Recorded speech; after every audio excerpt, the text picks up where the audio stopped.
The first time my mother-in-law suggested I wasn't good enough for her son, she did it with a smile, holding a cup of Earl Grey tea in her perfectly manicured hands.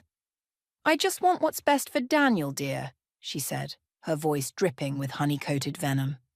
"My name is Reagan, and I've spent the last 5 years trying to be the perfect wife, only to realize perfect isn't good enough for Christine King." "When are you two planning to give me grandchildren?" Christine asked during our weekly Sunday brunch, the same question she'd been asking every week for the past 3 years.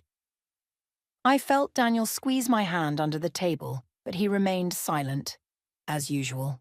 "We're focusing on our careers right now," I replied, the rehearsed answer feeling stale on my tongue. The truth was messier, filled with negative pregnancy tests and tearful nights, but Christine didn't deserve to know that part of our lives. "Tabitha's youngest just started walking," Christine continued, referring to her friend's daughter. "Such a precious time. I do hope I get to experience that joy myself. Someday." The pause before someday felt like a knife to my heart. Daniel cleared his throat. "Mum, please." "Oh, I'm just making conversation, darling." Christine waved her hand dismissively. "Reagan knows I mean well, don't you, dear?" I forced a smile. "Of course." Later that evening, as Daniel and I cleaned up after dinner at our own home, I could feel the weight of unspoken words between us. "Your mother means well," I said, more to fill the silence than anything else. "I know she can be intense," Daniel replied, drying a plate. "But she loves us." I wanted to argue, to tell him about the way she looked at me when he wasn't watching, the subtle digs wrapped in politeness, the constant comparisons to other women. But I stayed quiet, just like I always did. "Jolie called earlier," I said instead, mentioning my sister. "She wants us to come over for dinner next weekend." I can't. Mum's organising something at the house. She says it's important, something about future family planning." Daniel's casual tone made my stomach drop. "You should come too." "Future family planning," I repeated, my hand freezing mid-wipe on a wine glass. "Yeah, she wasn't very specific. Probably just wants to discuss holiday arrangements or something." I nodded, but something felt off. Christine never did anything without a precise purpose, and future family planning sounded ominously specific. That night, I couldn't sleep. I slipped out of bed, careful not to wake Daniel, and made my way to our home office. Opening my laptop, I pulled up Christine's social media. 20 minutes of scrolling revealed nothing unusual until I spotted a comment on one of her friend's posts. "Looking forward to introducing Tabitha to the family next Sunday. She's exactly what we need." My blood ran cold. Tabitha. The name triggered a memory, Christine mentioning her at brunch, but there was more. I'd heard that name before, multiple times. Always in passing, always with that tone of admiration Christine never used when speaking about me. I grabbed my phone and typed out a quick message to Jolie. "Need to talk. Emergency." Her response came immediately. "Call me." I stepped onto our balcony, the night air cool against my skin. "I think Daniel's mother is trying to set him up with someone else," I whispered into the phone. "What? That's insane." Jolie's voice crackled through the speaker. "She's invited this woman, Tabitha, to a family planning meeting, the same Tabitha she's been not so subtly mentioning for months." "That manipulative "I know," I cut her off, glancing back through the glass doors to make sure Daniel was still asleep. "I don't know what to do." "You need to tell Daniel." "And say what?" "Hey, honey, I think your mom is trying to replace me with her friend's daughter. He'll think I'm paranoid." "Then we'll prove it," Jolie said firmly. "Send me everything you have. We'll figure this out." As I hung up, I heard movement inside. Through the glass, I watched Daniel turn over in his sleep, peaceful and unaware. My wonderful, loving husband, caught between his wife and his mother, never seeing the war being waged around him. I stepped back inside, my mind racing. For 5 years, I'd played the perfect daughter-in-law, swallowing every subtle insult, accepting every criticism. But something inside me had shifted. The thought of Christine sitting in her pristine living room, planning my replacement while sipping her precious Earl Grey, made my blood boil. This time would be different. This time I wouldn't just smile and nod. This time I would fight back. Holy shit, Reagan, look at this. Jolie spun her laptop around, nearly knocking over her coffee cup in the process. We were sitting in her cramped home office, surrounded by the organised chaos of her freelance photography business. The screen showed Tabitha's social media profile. Young, blonde and accomplished. She looked exactly like Christine's type. But it wasn't her perfect smile that made my stomach turn. It was her latest post. So excited to meet a special family this weekend. Sometimes life gives you unexpected second chances. Posted 3 days ago, I read aloud, my voice shaking. She tagged Christine in it. There's more, Jolie said, scrolling down. They've been commenting on each other's posts for months. Look at this one from Christine. You would make such a wonderful addition to our family. I felt sick. She's been planning this for months. That's not all. Jolie pulled up another window. Tabitha is a fertility specialist. She runs her own clinic downtown. A fertility specialist? I laughed bitterly. Of course she is. Christine probably thinks she's the answer to all her grandchildren's prayers. My phone buzzed. A text from Daniel. Mum wants to know if you're coming Sunday. What should I say? I showed Jolie the message. Tell him you have food poisoning. Or better yet, tell him the truth. I shook my head. I need more proof first. Something concrete. Then let's get it. Jolie grabbed her car keys. Tabitha's clinic is 15 minutes away. Time for some reconnaissance. What? No, we can't just... Watch me. She was already heading for the door. Coming. 20 minutes later, we sat in Jolie's car outside Tabitha's clinic, watching people come and go. This is insane, I muttered. What's insane is your mother-in-law trying to set your husband up with another woman. Jolie pointed at the entrance. Look, there she is. Sure enough, Christine was walking into the clinic, her designer handbag swinging from her arm. My heart raced. Follow her, I said, surprising myself. We slipped into the clinic behind her, pretending to be interested in some pamphlets, while Christine spoke to the receptionist. Mrs. King, Dr. Erickson will see you now, the receptionist called out. Perfect timing, Christine said, standing. I wanted to discuss Sunday's arrangement. As she disappeared down the hallway, Jolie nudged me. See? This isn't just a casual brunch. It's an ambush. Excuse me, a friendly voice interrupted us. We turned to find an elderly man in a cardigan watching us with knowing eyes. I couldn't help but overhear. You're Daniel's wife, aren't you? I tensed. How do you... I'm Solomon, he said softly. I've known Christine for years. I've watched her meddle in things she shouldn't. He glanced around before continuing. If you're looking for answers, you might want to check your husband's medical records. Christine requested copies last week. She what? My voice came out sharper than intended. She doesn't have that right, Jolie protested. Solomon smiled sadly. Christine has ways of getting what she wants. Always has. He handed me a business card. If you need someone to talk to, someone who understands what you're dealing with, give me a call. After he left, Jolie and I stared at each other. Why would Christine want Daniel's medical records? I wondered aloud.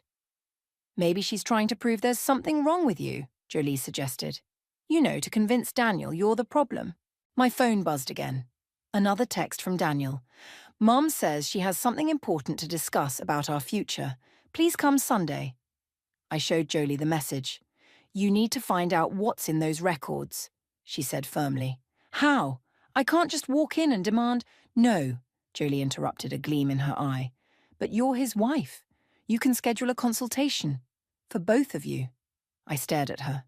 You want me to schedule a fertility consultation? Think about it. If Christine is planning what we think she's planning, you need to know exactly what she knows. And maybe... Jolie paused. Maybe it's time to get some real answers anyway.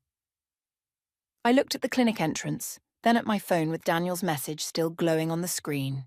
5 years of trying, of disappointment, of Christine's subtle blame.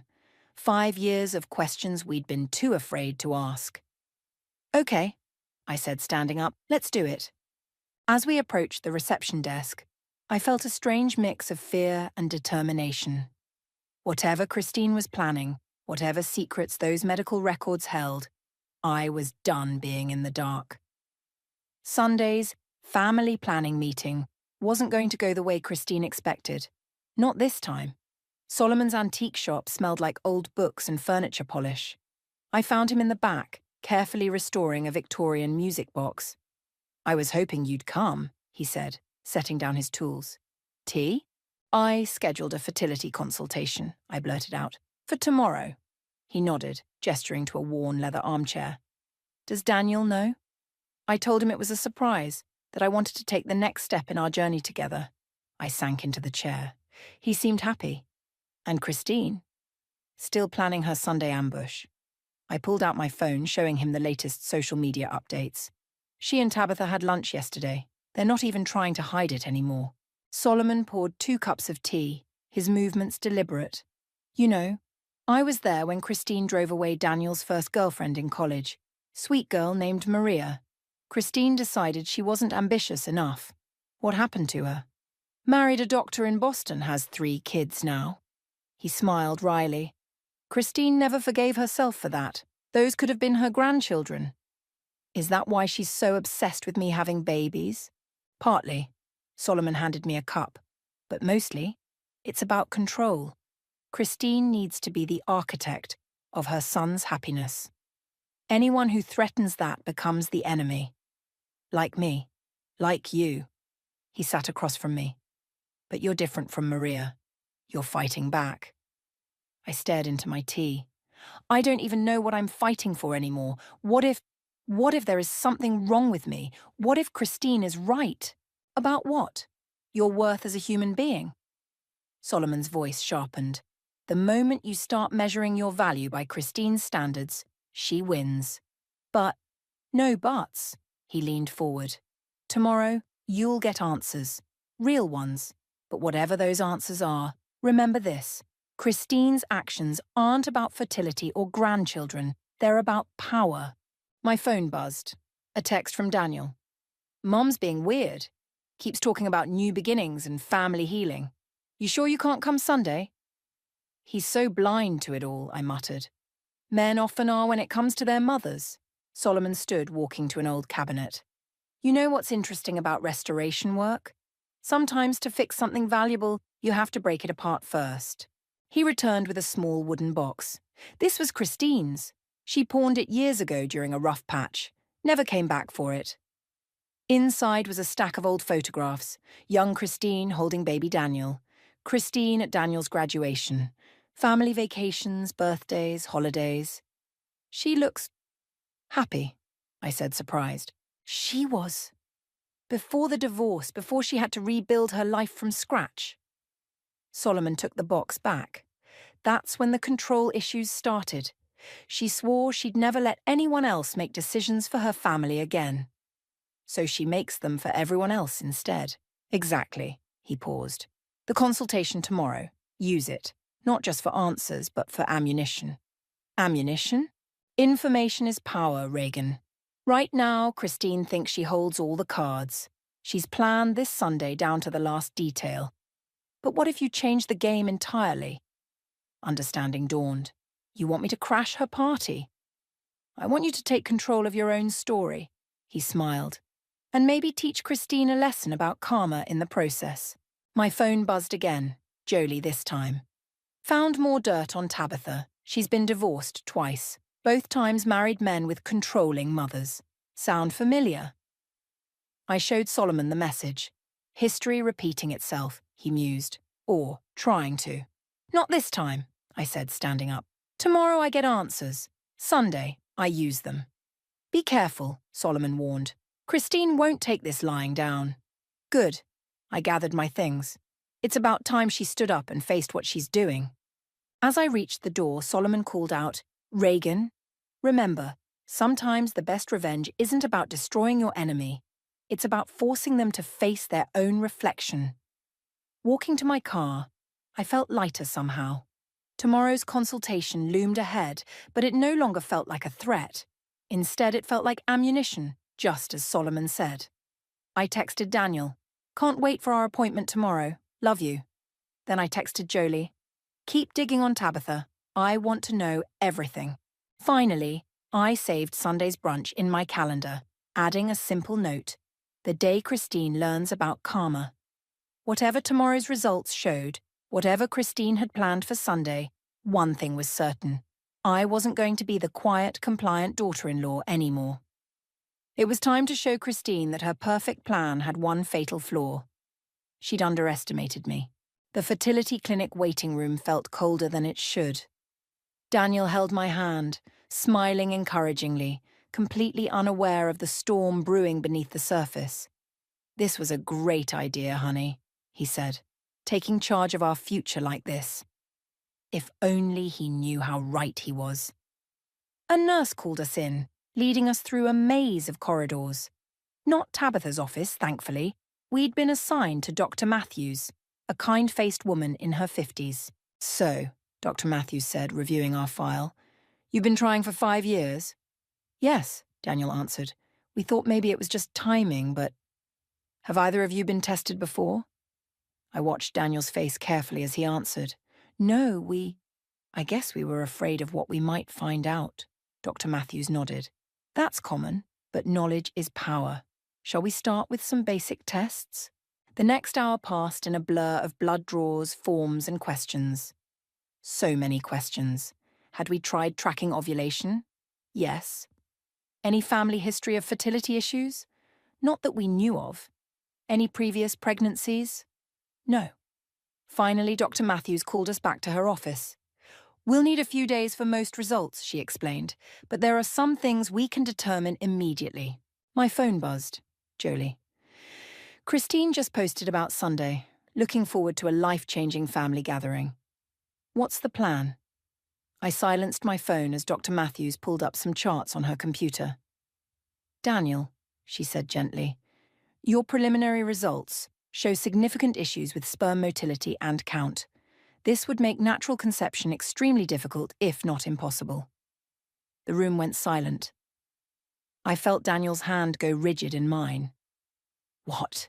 he whispered. "There are treatments we can discuss," Dr. Matthews continued, "but I want to be clear, this isn't something that will resolve on its own." I watched my husband's face crumble, years of unspoken guilt and blame suddenly redirected. "But my mother always said—" He stopped himself, but I knew what he meant. Christine had always implied the problem was me, all those pointed comments about my age, my stress levels, my career focus. "Reagan's preliminary results, on the other hand, show normal fertility levels," Dr. Matthews added, though I barely heard her. My mind was racing. Christine had accessed these records. She knew. She had to know. And yet she'd spent years subtly blaming me, and now she was trying to set Daniel up with a fertility specialist. "Can we get these results in writing?" I heard myself ask. "Of course." Dr. Matthews began printing documents. "I'll have the full report ready by Friday." Friday. 2 days before the Sunday brunch. Daniel was quiet as we left the clinic, his usual confidence shattered. In the parking lot, he finally spoke. "I need to process this. Maybe take a walk." "Want company?" He shook his head. I need to think." As he walked away, my phone buzzed again. Jolie. "Found something big. Come over now." 20 minutes later, I sat in Jolie's office, staring at her computer screen. "Look at this," she said, pulling up Tabitha's medical license records. She lost her practice in Boston 3 years ago. Guess why? Why? She was caught falsifying fertility records for wealthy clients, changed test results to push expensive, unnecessary treatments. Jesus. I sat back. Does Christine know? She must. The records are public. Jolie pulled up more documents. But wait, it gets better. Guess who helped Tabitha set up her new practice here? My blood ran cold. Christine? Bingo. She co-signed the lease on the clinic building. They've been planning this for months. I felt sick. She knew about Daniel's infertility. She knew, and instead of supporting us, she planned— What? To have him leave me for a disgraced fertility doctor? A disgraced fertility doctor who owes her everything, Jolie corrected. Think about it. Christine would have complete control over both Daniel's new wife and any future grandchildren's conception. My phone lit up with a text from Daniel. "Mum keeps calling. I can't deal with Sunday right now. Can you tell her we can't make it? I showed Jolie the message. Perfect, she said.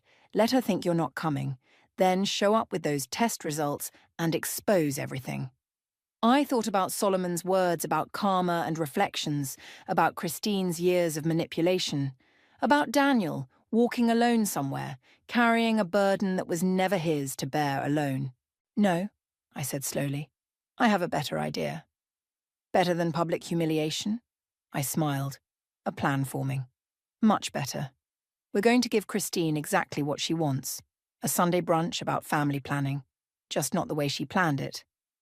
What are you thinking? I'm thinking it's time for some truth-telling. I pulled out my phone. But first I need to make a call to Solomon. We're going to need help setting the perfect stage. Are you absolutely sure about this? Solomon asked, arranging vintage teacups on his antique dining table. We'd chosen his house as neutral ground for what I was calling the counter brunch. Christine's brunch starts at 11, I said, checking my phone. Ours starts at 10. Daniel just needs to choose which one to attend. And you think he'll choose this one? I handed him the invitation I'd crafted. Daniel, before you make any decisions about our future, there are truths you need to know. Come to Solomon's at 10 a.m. Sunday. All your questions will be answered. Reagan. Intriguing enough to make him curious, Solomon nodded. But vague enough to avoid tipping your hand. My phone buzzed. Jolie. Tabitha just posted, ready to meet my destiny tomorrow. Gag. She's really laying it on thick, I muttered, showing Solomon the message. Christine's influence, he said. She always did have a flair for dramatic timing. The doorbell rang. Dr. Matthews stood outside, clutching a manila envelope. The full test results, as requested, she said, handing them over. Are you sure you want to do this? Medical information is usually handled more privately. Privacy has been weaponized against us long enough, I replied.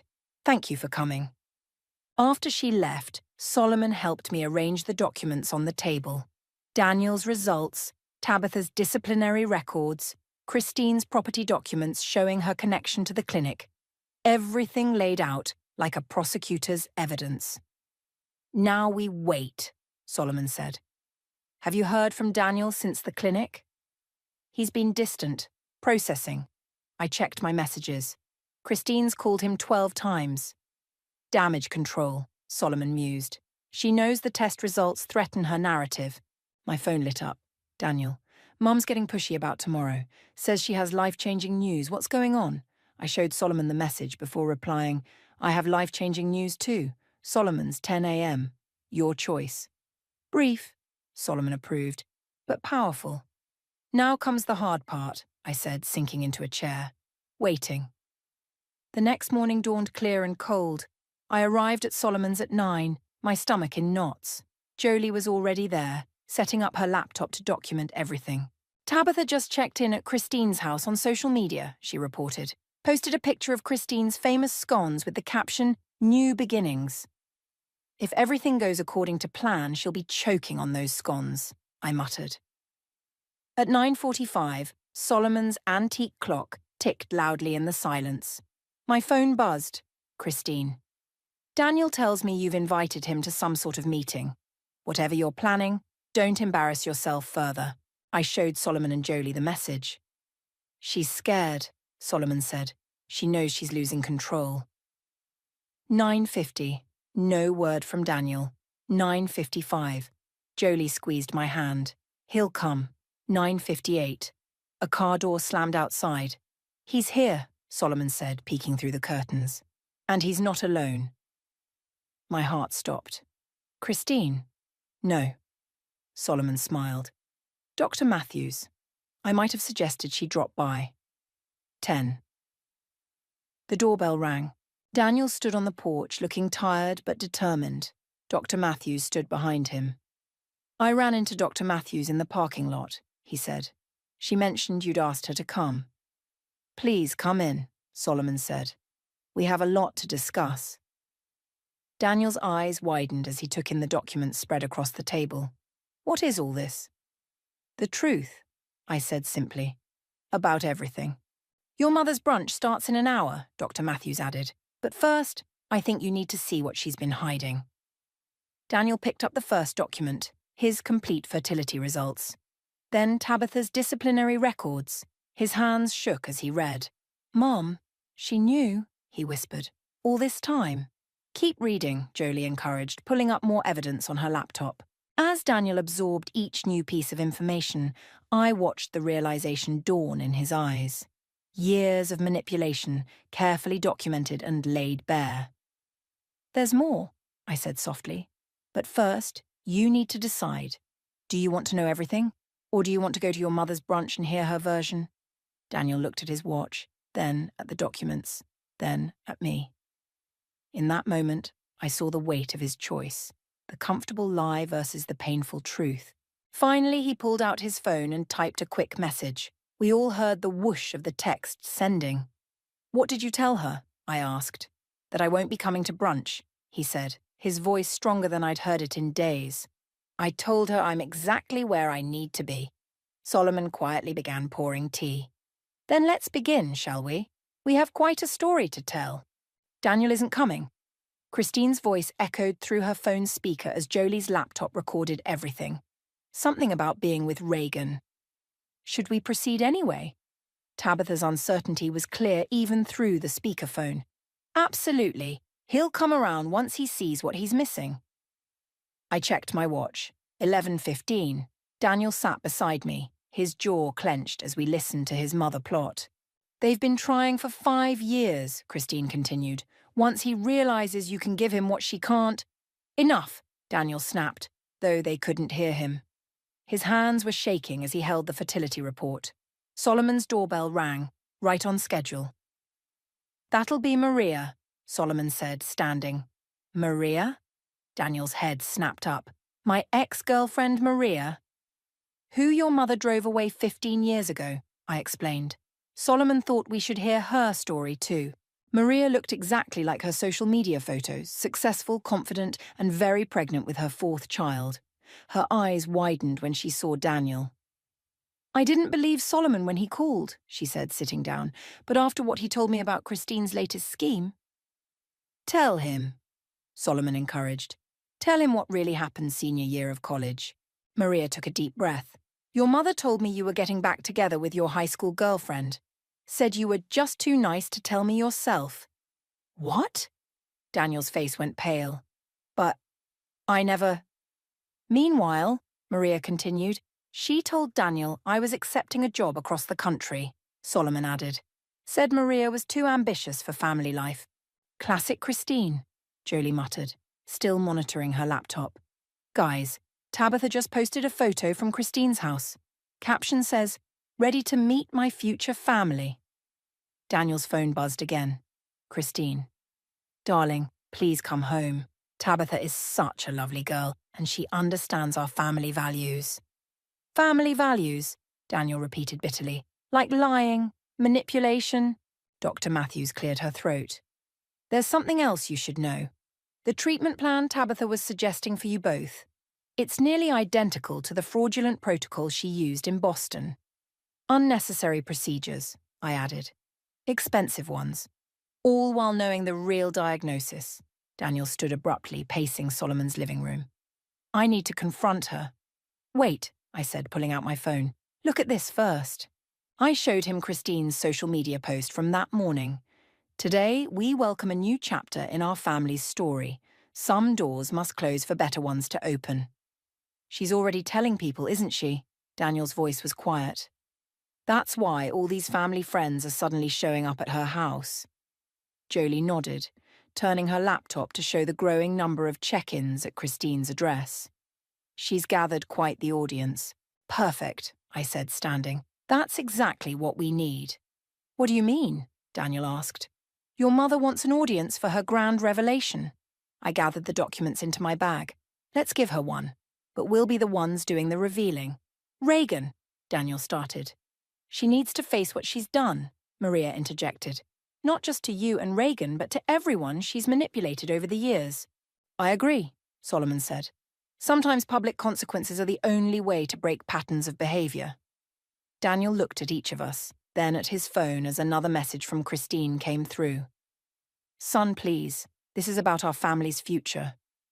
"You're right," he said finally. "She needs to face this. All of it." "Then let's go," I said, checking the time. They should be just sitting down to brunch. As we gathered our things, Jolie's laptop pinged with another update. "Oh, this is Rich," she said. "Tabitha just posted. Some people are meant to be mothers. Others should accept their limitations." Daniel's face hardened. "Let's go."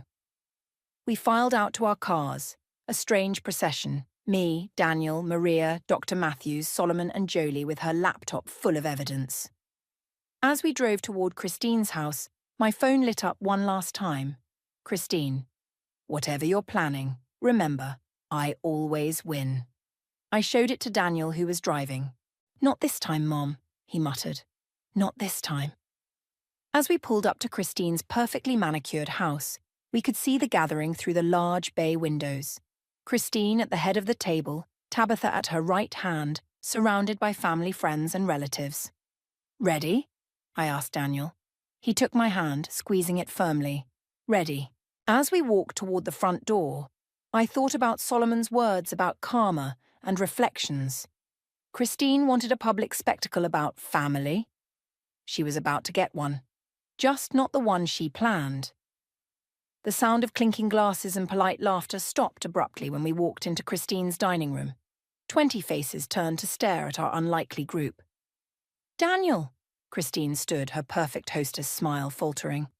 "And Reagan, I thought you weren't—" Her voice died as she noticed the others. "Maria? Solomon? What is the meaning of this?" "Please, continue your brunch," I said, my voice steady. "We wouldn't want to interrupt your special announcement." Tabitha shifted uncomfortably in her seat beside Christine. Her Instagram-perfect smile looked considerably less confident in person.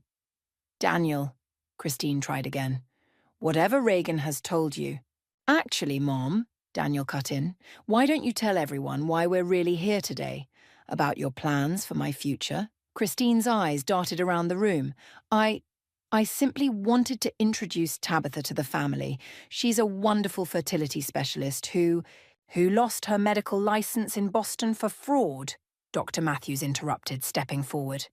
"And who, thanks to your financial backing, opened a new practice here with the intention of implementing the same fraudulent treatments." Gasps rippled through the room. Tabitha's face went white. "That's absurd," Christine sputtered. "I would never—" "Really?" I pulled out the property documents. "These lease agreements say otherwise. Shall I pass them around?" An elderly aunt reached for the papers. "Let me see those." "This is ridiculous," Christine snapped. "Daniel needs someone who can give him a family. Reagan has failed." "I'm infertile, Mom." Daniel's voice cut through the room like a knife. "Me, not Reagan. You've had access to my medical records for months. You knew."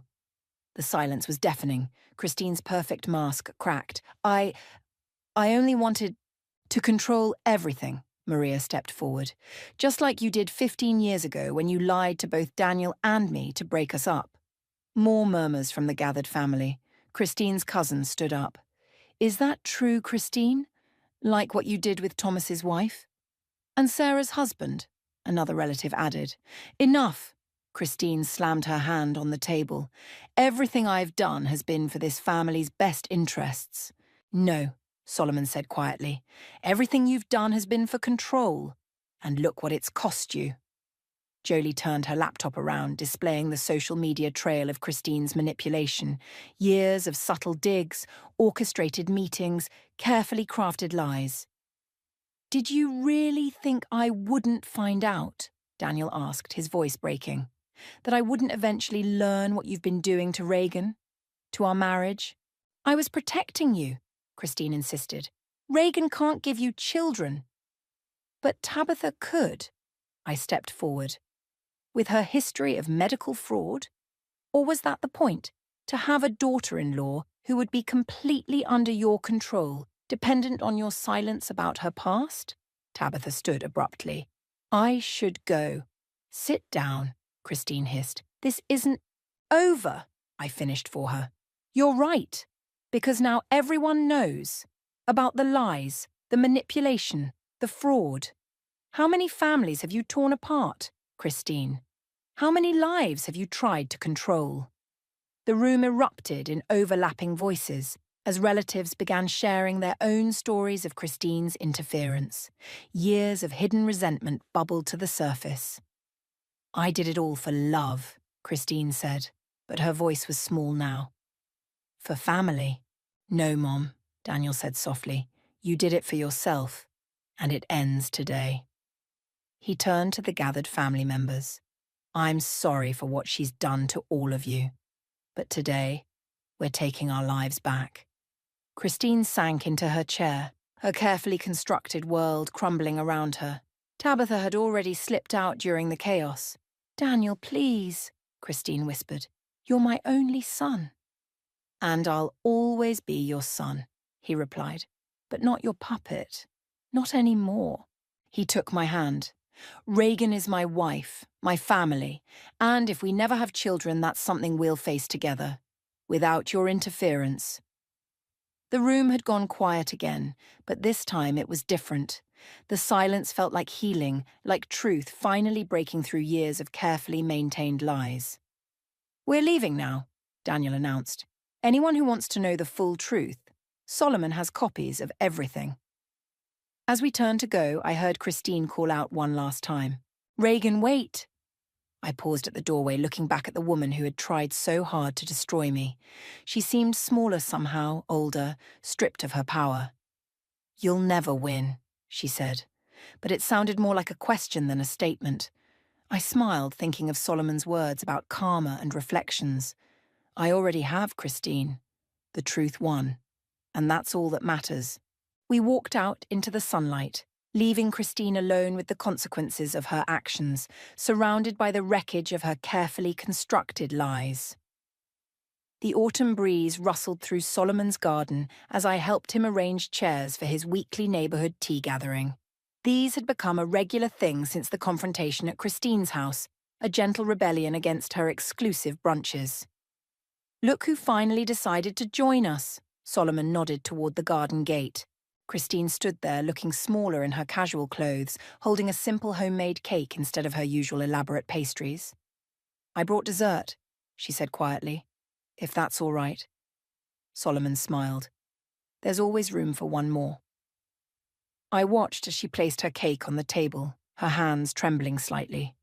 This was the first time I'd seen her since that day, though Daniel had been meeting with her for weekly counseling sessions. Reagan, she acknowledged me, her voice lacking its usual sharp edge. I wasn't sure you'd be here. I help Solomon set up every week, I replied. You'd know that if you'd accepted his previous invitations. She nodded, running her hand along one of the mismatched vintage teacups. These are beautiful, not perfect, but beautiful in their own way. That's the point, Solomon said, setting down the last chair. Perfect is overrated. The garden gradually filled with an eclectic mix of neighbours, including Maria, who now lived a few streets over. She'd moved back after her husband got a position at the local hospital. Christine, Maria said, surprisingly warm. I saved you a seat. I watched them talk quietly, years of hurt slowly giving way to cautious healing. Daniel arrived last, straight from work, his face lighting up when he saw his mother there. Mom, you came. I'm trying, she said simply. As Solomon served tea in his wonderfully mismatched cups, I noticed how different this felt from Christine's carefully orchestrated gatherings. Children played on the lawn, cups occasionally spilled, and nobody seemed to care about social status or family connections. I've been thinking, Christine said suddenly, loud enough for nearby conversations to pause. About what you said that day, Reagan, about winning. I set down my teacup. And you were right. But not in the way I thought. She looked around the garden. This is winning. This messy, imperfect happiness. Mom, Daniel started, but she held up her hand. Let me finish. I spent so many years trying to control everything, to make everything perfect. I missed out on real relationships, real love. She turned to me. I missed out on having a real daughter-in-law. Christine, no, please, I need to say this. She took a deep breath. I'm sorry for everything. The manipulation, the lies, the hurt I caused. I can't take it back, but I can try to do better. Solomon refilled her teacup. Trying is all any of us can do. Actually, Daniel said, squeezing my hand, we have something to share. All eyes turned to us. We've been approved for adoption, I said. A baby girl. Her birth mother chose us last week. Christine's teacup clattered against its saucer. You're going to be parents? If you'd like, I said carefully, you could be a grandmother, a real one. No manipulation, no control, just love. Tears welled in her eyes. I'd like that. Very much. But, Daniel added firmly, things have to be different. I know, Christine whispered. I know. Maria raised her teacup. To new beginnings, real ones this time. As everyone toasted, I felt Daniel's arm around my waist, solid and secure. Across the garden, Jolie was showing Solomon how to use social media on his phone, probably to share photos of his tea gatherings. Christine was quietly asking Maria about her children, genuine interest replacing her usual competitive edge. You know, Solomon said, joining us with a fresh pot of tea. Sometimes the best families are the ones we build ourselves, flaws and all. Speaking of building, Christine said hesitantly, I've been thinking of turning my house into a community centre for families dealing with infertility, adoption, all the things I used to judge. Maybe help other mothers learn from my mistakes. That's actually a wonderful idea, I said, surprised. Would you help? She asked. Both of you? I don't trust myself to do it alone. Daniel and I exchanged looks. We'll think about it, he said. As the afternoon light softened, I watched Christine join a group of children admiring Solomon's koi pond, her perfect posture relaxing as she knelt down to their level. She looked different somehow. Lighter, more real. Ready to go home? Daniel asked softly. I looked around the garden one last time, at Solomon's mismatched teacups, at Christine's imperfect but heartfelt cake, at this wonderfully messy gathering of healing hearts. Actually, I said, I think we are home. Because sometimes winning isn't about defeating your enemies. Sometimes it's about helping them find their way back to humanity, back to love. And sometimes the most perfect endings are the ones that remain beautifully, wonderfully imperfect.